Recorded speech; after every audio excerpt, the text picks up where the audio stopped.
Shalom, tudo bem com vocês?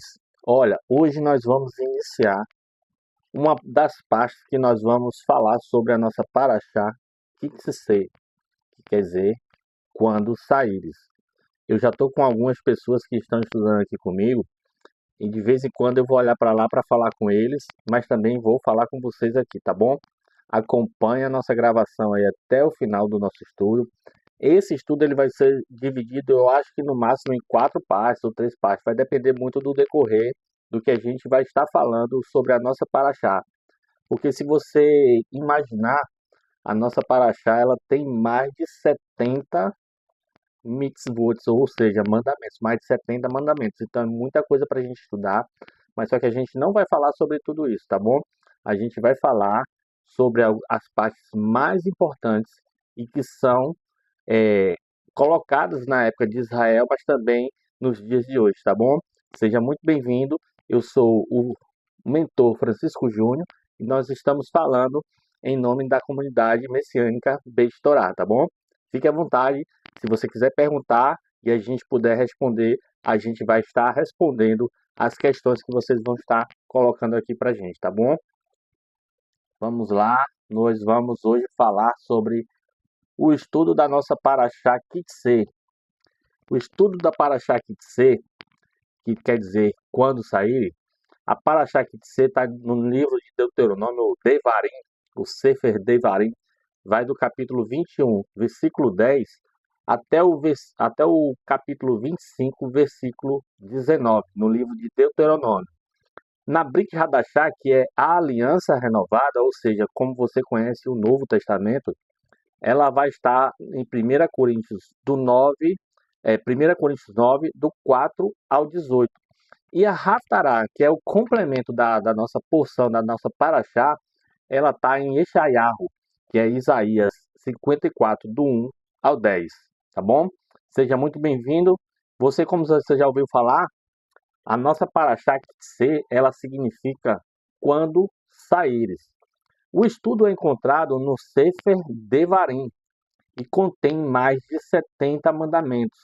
É a maior concentração em toda a Torá. Não existe nenhum outra paraxá com um número tão grande de mitzvot, de mandamentos, né? E hoje nós vamos descobrir juntos como esses mandamentos se aplicam não só a Israel, mas também à nossa vida, ao nosso cotidiano hoje. Então, como eu falei, é uma paraxá muito grande. Nós vamos dividir ela em algumas partes, em alguns vídeos, para ensinar tudo para vocês, tá bom?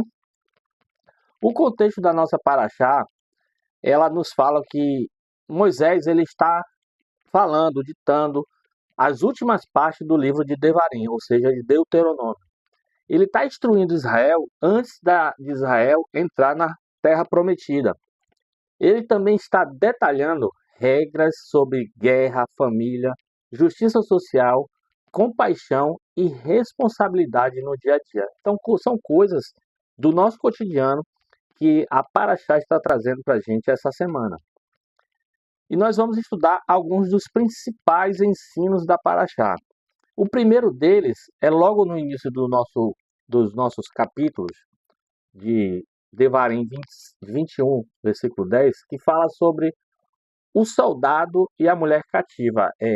Em hebraico, Yefat Toar. Yefat Toar, ou seja, mulher cativa.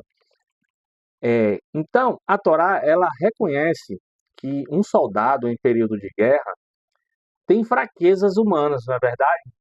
Mas ela impõe limites.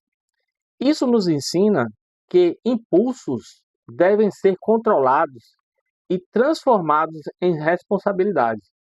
Por exemplo, um soldado que vai à guerra, ele está afastado de sua esposa, ele está afastado de sua família.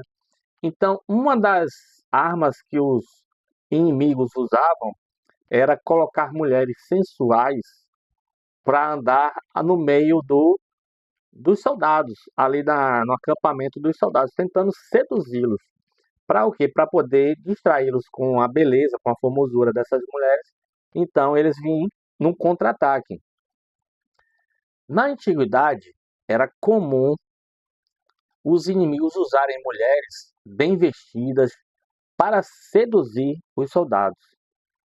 A Torá permite, de forma relutante, que um soldado judeu se case com uma mulher cativa de guerra, que é a Yeftah Toar, mas impõe regras rigorosas para desestimular a paixão impossível. Ou seja, o homem viu, é casado, ele viu a mulher lá e ele se encantou pela beleza da mulher. O que é que a Torá permite? Que ele se case com ela, mas ele impõe algumas regras que a gente vai aprender agora. Era um passo a passo que a mulher e o homem tinham que fazer até chegar ao ponto de um homem repudiar essa mulher e não querer se casar com ela. Então, o que é que a mulher precisava fazer? Primeiro, ela deveria raspar o cabelo e deixar as unhas crescerem, então perdendo assim um atributo físico, né? Aquela beleza física, as unhas grandes, o cabelo grande, bonito. Outra coisa era tirar as suas roupas luxuosas. Ela tirava, se despia e vestia uma roupa mesmo daquelas de trapo de pano de cinzas, alguma coisa assim. Então, essa era a segunda coisa, né? Retirar as suas roupas luxuosas. E logo depois ela deveria passar um período de um mês em luto pelos seus pais, se preparando para uma possível conversão ao judaísmo. Então ela ficava 30 dias, um mês inteiro, fechada, lamentando o porquê dela estar ali e refletindo se ela realmente precisava ficar ali, né? Porque ela estava se preparando para uma possível conversão ao judaísmo. Durante esse tempo, o soldado refletia se realmente queria casar com ela. Se ainda assim insistisse e ela aceitasse a conversão, poderiam se tornar suas esposas, as mulheres que os soldados capturassem, né? A Torá, porém, alerta que esse casamento geralmente gerava arrependimento e ódio por parte do homem, né? Pois era motivado apenas pela aparência e pela paixão, não é verdade? E quantos casamentos hoje não são destruídos, não são desfeitos, porque o homem encontrou a mulher num período frágil, num período que estava para baixo, num período que realmente estava solitário, com as fraquezas humanas aflorando, né? E se encantou por uma mulher simplesmente pela sua aparência, sua beleza, a sua sensualidade. E quando se casou, um tempo depois acabou se separando, porque realmente viu que não era uma mulher para poder ele se casar naquele momento. Era só aparência e paixão. Por isso, ensina que mesmo nesse caso, a mulher deveria ser tratada com dignidade, sem jamais ser escravizada ou vendida. Então, ele passava a ter ódio dela, mas ele não poderia se desfazer, ele não poderia descasar. Ele deveria tratar ela com dignidade, porque era sua mulher. Então, essa é uma lição que a gente tira. Um relacionamento baseado apenas na atração física tende a trazer discórdias e fracassos, enquanto a verdadeira união deve ser baseada em valores espirituais e respeito. Um dos outros pontos que nós vamos abordar também dessa nossa paraxá, se eu não me engano, a gente vai até a letra E, só aqui nessa segunda parte só dessa primeira parte da nossa paraxá. A justiça no lar e na herança. Mesmo se um pai tivesse duas esposas, não poderia negar os direitos de primogenitura ao outro. A justiça deve começar em casa. A Torá ensina que, mesmo que um homem tenha duas esposas e não goste de uma delas, ele não pode negar ao filho primogênito dele, dela, da mulher que ele não gosta, a porção, ou seja, dupla porção. A lei aparece logo após o tema de Iefat Toar, que é no caso da mulher, né? Se você for ler a Paraxá em Devarim 21 e for acompanhando, vai aparecer logo depois desse episódio do homem em guerra, se casando com uma mulher só pela aparência, que é Iefat Toar, vem logo depois o que fala do filho, né? Então, isso é para mostrar que, ainda que a esposa seja rejeitada, o filho deve ser tratado com justiça. Em seguida, a Torá aborda o filho rebelde, sugerindo que tal situação pode ser consequência desse tipo de união. Então, muitas vezes, o que faz com que o filho seja rebelde é porque, às vezes, o homem está tendo filhos fora do seu casamento, fora da sua união. Então traz essa consequência de ter um filho rebelde, não é verdade? Isso são consequências desse tipo de união. Às vezes o homem está traindo sua esposa, está fazendo o que é de errado e acaba tendo que fazer isso. Mesmo assim, a mulher sendo rejeitada pelo marido, ele não deve fazer isso com o filho. E mesmo que assim, ó, por exemplo, ele casou com uma mulher, mas essa mulher não tem filhos. E ele foi e contraiu um novo matrimônio, porque nessa época em Israel podia. Então ele contraiu um novo matrimônio. E essa mulher do segundo casamento foi quem teve o primeiro filho. O primogênito dele, que deveria receber dupla herança, era o filho da mulher que ele rejeitou, do segundo casamento. Mesmo ele gostando da primeira, que foi no caso de Jacó, não é? Jacó casou primeiro com a primeira mulher, depois casou com a segunda, a filha de Labão. Então, o que aconteceu? Ele teve que amar os filhos do primeiro casamento com o mesmo amor que ele tinha que amar os filhos do segundo casamento. Então, essa é a consequência de ter esse tipo de união. O filho rebelde mostra a importância da educação desde cedo. O lar é a primeira escola de valores. Então, existe um rabino, um recém-bar mitzvah, que até 3 anos, até 3 meses após essa fase, passa a roubar dinheiro do pai, gastar em carne, vinho e consumo de forma descontrolada e indecente diante das más companhias. Quando advertido, se não mudar, os pais levam primeiro a um tribunal de 3 juízes para ser disciplinado. Caso ele rescinda, é levado a um tribunal maior com 23 juízes, onde se todas as condições forem atendidas, poderia receber uma pena de morte. No entanto, a tradição ensina que nunca houve um caso real de condenação, pois as exigências são muito específicas e quase impossíveis de ocorrer. O que é que a Torá traz como propósito para isso? O propósito da Torá ao incluir essas leis é ensinar 2 lições. Primeiro, o valor do estudo da Torá, mesmo em casos teóricos, e a importância da educação firme e disciplinada dos filhos, para evitar que mau hábitos, aparentemente pequenos, cresçam e tragam consequências graves no futuro.